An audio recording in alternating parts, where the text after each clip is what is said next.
Welcome back, Timberwolves fans. This is Mark Fiers, your host for Timberwolves Today on FanArch, bringing you all things Minnesota Timberwolves news, hot takes, deep dives, history, you name it. If you want to know about the Minnesota Timberwolves and what's going on right now in their season, definitely hit that subscribe button and become a part of the Wolf Pack. Well, the Timberwolves are about 2/3 of the way through the season right now. They have the All-Star break. They don't have another game until February 20th, the next Friday, against the Dallas Mavericks. Um, and you might look at things and, say, well, recently they've had some bad losses to really bad teams. And a lot of people on social media have this Chicken Little complex going on. The sky is falling, the sky is falling. If you don't remember the story of Chicken Little, acorn falls from the tree, hits the chicken in the head, and it thinks the sky is falling, runs to the king. All the other animals says the sky is falling, and it was just a complete overreaction. And I really think that's what is going on here with the Timberwolves. Their record is 34-32. Last year, the team that made the Western Conference Finals was actually 31-25. So they're actually 3 games better than they were last year. They are fifth in the West. Yes, they probably could be, and they really should be higher. They have had some bad losses against bad teams. Now, they have beaten some teams that we might consider better than us record-wise, but we're sitting in a good spot. In the last 10 games, the Wolves are 7-3. It's the second best record in the Western Conference in the last 10 games, right behind the San Antonio Spurs, who are 8-2. If you've watched the other podcasts, you also might remember me saying that I think that the Wolves are the only team at the trade deadline that really made a significant upgrade to their team. So I think when you take into account our record, the momentum we have going into the last stretch run of the season, the fact that we added a piece that is already paying dividends to our lineup in Io DeSumo, it's fine. People need to stop panicking. The sky is not falling. The Timberwolves have a lot really to look forward to. I think we need to stop panicking. We need to stop calling for Chris Finch's head. We need to stop, dogging on Randall. I mean, he just put up 41 points. People now, right now they're turning their ire to Dante and saying how much Dante is struggling, and that's why Io should start. I'm guilty of it too. I need something to complain about. Minnesota fans need something to complain about. We're used to it. We're in Minnesota, but we're fine. We have a lot to look forward to in this last third of the season. We have 26 games left. Of those 26 games, we have 12 versus what I would call good teams or top playoff teams with records of 10 games above 500 or better, which leaves us 14 games against teams that just don't have much to look forward to or are bottom feeders. I throw in like the Golden State Warriors into that mix. I put the Lakers just into that mix of that 12 teams that are those good playoff teams.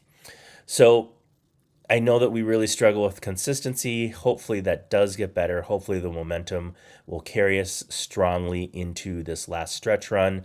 But if we go 9-3 in those 12 tough games and we go 10-4, or even 12-2 in those other games that we will be strongly favored in, I think that definitely sets us very well to move up from that 5th seed up to the 3rd seed, where we could even jump the Denver Nuggets. We play them twice in this stretch run here, and so we can make up some ground there. One thing that I think will definitely help our stretch run is to have a healthy team. And so I think that does mean that we need to get Ant some rest. Now, 8 days ago, he told the Athletics' John Krasinski that he's pretty banged up. And he might not be playing in the All Star game, and that was 8 days ago. Um, he hasn't missed any games since. He did have the illness scare, but he played through that. But that foot has been bothering him. He's missed 10 games overall, 6 games to that foot injury, that nagging foot injury. I do think it's time for Ant to kind of follow through on that and take a rest. Actually take the break for the All Star. Don't play in the game. Sit it out. I think it'll send a strong message to the rest of the team that he's putting the team first, that he's not putting these opportunities or these accolades ahead of the team. I really think that would be a strong message for him and something that he needs to do. Take that rest, take some time to get right and be ready for this stretch run. If you've been following the news, today Alex Rodriguez came out, or yesterday, Alex Rodriguez came out and said that he believes that a new arena is actually a necessity. It shouldn't be a surprise when Mark Lowry and Alex Rodriguez bought the team from Glenn Taylor. They did make getting a new arena a priority. A-Rod's actual quote said back in the day, a new arena, was really a vanity or a luxury to have. Today, it's a necessity, and it's a necessity to compete. And when he says compete, I don't think he really is talking about this is going to make us improve our win total. It might have some residual effect. Maybe we can get more stronger free agent here. I don't think the arena is going to matter that much. The talent on the court does. The talent on the court leads to wins. The competitive standpoint, I think the product that the Wolves are putting out there, I think that when it comes to fan experience options, just the integrative approach to watching a game, I think that can definitely make us a little bit more competitive in that regards. So why do we need a new arena? Well, Target Center, it's the second oldest arena in the league. It was built in 1990 for the total cost of $104 million. Since then, we've actually put in about $300 million worth of updates, big renovations. They did make some minor changes this past offseason, like the lighting to create more of that theater, spotlight style theater lighting on the court.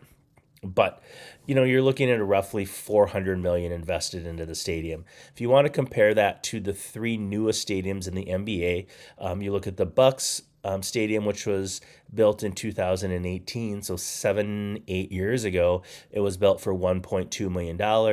The Golden State Warriors arena was built for $1.4 billion, and the newest arena would be the Clippers' new arena that was built for the price of $2 billion. So yes, that is a healthy chunk of change, which definitely makes a lot of Minnesota residents, especially Minneapolis residents, a little bit skittish in terms of having to pay for that in taxes. A-Rod has come out and said that he hopes that most of that money, if not all of the money, will come from private investors.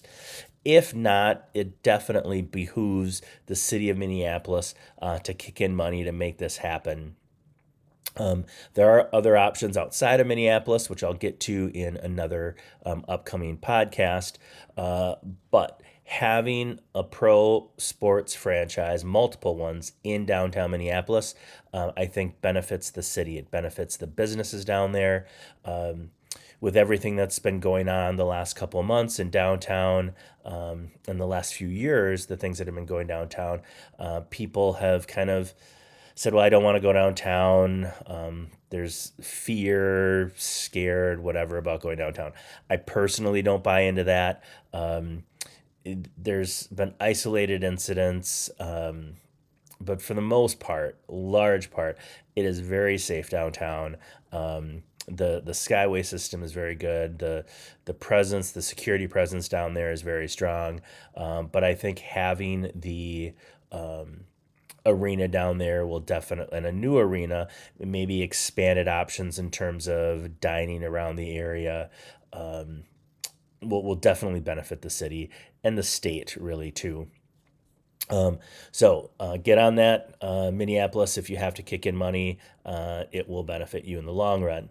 The other aspect of the arena is creating a better fan experience, an elevated fan experience. And the new Timberwolves and Lynx CEO Matt Caldwell has come out and has been talking about the plan to incorporate more artificial intelligence. To create a better fan experience. And so the artificial intelligence, the AI, will gather more data about who's actually buying tickets, who's actually coming and sitting in those seats, where they're sitting, where they're buying tickets, what they're spending money on. And it's also using, incorporating factors like the weather, the teams that they're playing, things that are going on in the community or Minneapolis that day or that week can affect game day pricing. We're going to talk in future episode about the price increase that's happened and what we can look forward to in the future. But overall, the new arena will definitely be. It's something that the owners want. It's something that I want. It's something I'm sure the team wants, and it should be something that Minneapolis wants as well. So A-Rod did say this is probably going to be, 4 or 5 year process. So we're not going to have it next year. We will probably have a new arena. My guess is somewhere around the time the Wolves have won their second or third championship in a row. So tied into this whole fan experience is the Timberwolves social media. I want to give them a shout out because they have been cooking lately, as they say. It's definitely not that important, in the grand scheme of things of the team, not that important, but it is fun to watch and see what the social media is putting out there and the buzz that they're generating among the team, the excitement they're generating of the team. And just recently, just a few days ago, in their win against the Hawks, they dropped this.